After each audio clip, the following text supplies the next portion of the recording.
जय श्री राधे, जय श्री श्याम। अब हम आगे की कथा वर्णन करते हैं वाल्मीकि रामायण के अयोध्या कांड की कथा।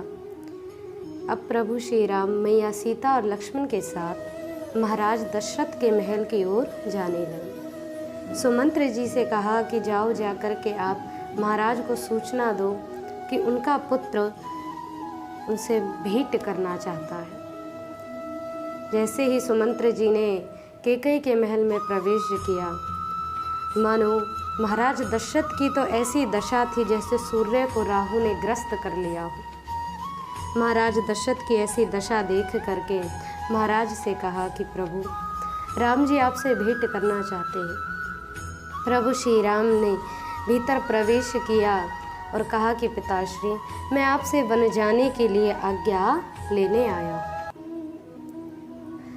कैकेयी बड़ी प्रसन्न हो गई कि अंततः मैंने जो चाहा वो पूर्ण हो रहा है कि राम वन जा रहा है। लेकिन महाराज दशरथ तो मानो मूर्छित हो गए। महाराज दशरथ कहने लगे कि पुत्र, तुम मुझे प्राणों से भी अधिक प्यारे हो, मेरी आज्ञा ही मानना चाहते हो तो पुत्र आज की रात्रि और मेरे पास रहो। केवल आज मुझे तुम्हें देखने दो, तुम्हें देखने का सुख मुझे उठाने दो कि हे प्रभु श्री राम, केवल आज की रात्रि और रुको, कल प्रातः तुम वन चले जाना। महाराज दशरथ की मानो ऐसी दशा थी कि शब्द भी उनके मुख से अब निकलने के लिए बड़ा ही कष्ट स्वीकार कर रहे थे, बड़ा ही कष्ट महसूस कर रहे थे। लेकिन महाराज दशरथ की दशा को देख करके कैकेयी के हृदय में तनिक भी विदीर्णता नहीं हुई। प्रभु श्री राम ने महाराज को गले से लगाया और कहा, पिताश्री केवल 14 वर्षों की बात है, मैं 14 वर्षों के बाद फिर आपसे भेंट करने, फिर आपके समीप यहाँ आ जाऊँगा। लेकिन महाराज दशरथ के हृदय में तनिक भी साहस या धैर्य नहीं बंध सका। महाराज दशरथ को तो मानो ऐसा लगा कि एक क्षण भी यदि राम मुझसे दूर हो गए तो मानो मेरे प्राण ही निकल जाएंगे। प्रभु श्री राम अपने पिता दशरथ से भेंट करके मिल करके उन्हें हृदय से लगा करके वन की ओर जाने लगे। इधर महल से जैसे ही निकले कि महाराज तुरंत मूर्छित हो गए। अब तो मूर्छित हुआ देख करके सुमंत्र जी रो पड़े। अनेकों स्त्रियां जो मैया कौशल्या की सेवा में उपस्थित रहती थी, अनेकों युवतियां, अनेकों रानियां सब आकर के महाराज दशरथ को घेर करके रोने लगी। महाराज दशरथ की ऐसी दशा को देखकर रोने लगी। और तो और प्रभु श्री राम का वन जाना किसी से भी स्वीकार नहीं हो रहा था।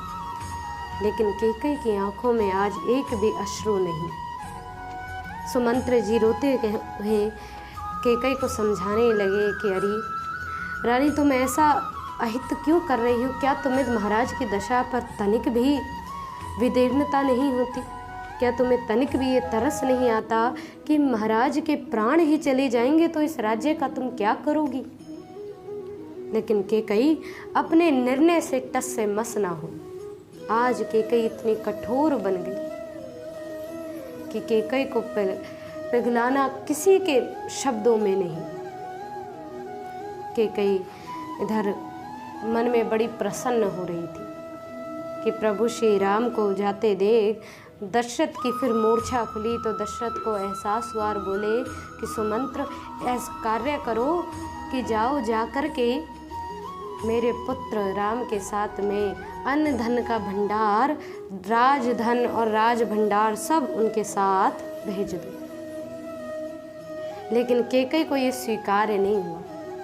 कैकेयी ने विरोध किया और कहा कि महाराज, खाली पात्र कौन स्वीकार करना चाहता है? अब यदि राजलक्ष्मी और राजधन, राज भंडार, अन्न धन सब आप अपने पुत्र राम के साथ ही भेज दोगे तो मेरा पुत्र भरत यहाँ आकर के क्या करेगा? क्या खाली पात्र पर राज करेगा? खाली पात्र किसे स्वीकार होगा? कैकेयी बार बार विरोध करती तो दशरथ कहने लगे कि अरे उल्टा जाने तू क्या चाहती है, अब तो तुझे अहित और हित का भी कुछ ज्ञान नहीं रहा। तू स्वयं ही अपने हाथों अपने वचनों से इस अयोध्या को बिखेरना चाहती है, इस दिव्य भवन को बिखेर देना चाहती है। अरे तो मानो ऐसे निकली जैसे राख में छुपी हुई कोई आग, जिसने आज बड़ा प्रचलित रूप धारण कर लिया हो। महाराज दशरथ बार बार विलाप करते रहे और कहने लगे कि यदि तेरी ऐसी ही इच्छा है तो तू ये राज, ये भवन का सुख भोग, और मैं तो केवल अपने पुत्र, अपने आराध्य, अपने प्रभु श्री राम के साथ ही जाना चाहता हूँ। महाराज दशरथ भी जाने के लिए आग्रहित हुए। सुमंत्र जी ये देखने लगे और कहने लगे कि महाराज आप क्या बात करते हैं, आपकी ऐसी दशा हो रही है, आप वन जाने की बात करते हैं। सुमंत्र जी महाराज को समझाने लगे और महाराज दशरथ बार बार विलाप करने लगे। इधर जब प्रभु श्री राम की याद में राजा दशरथ विलाप कर रहे थे, सुमंत्र जी उन्हें समझा रहे थे।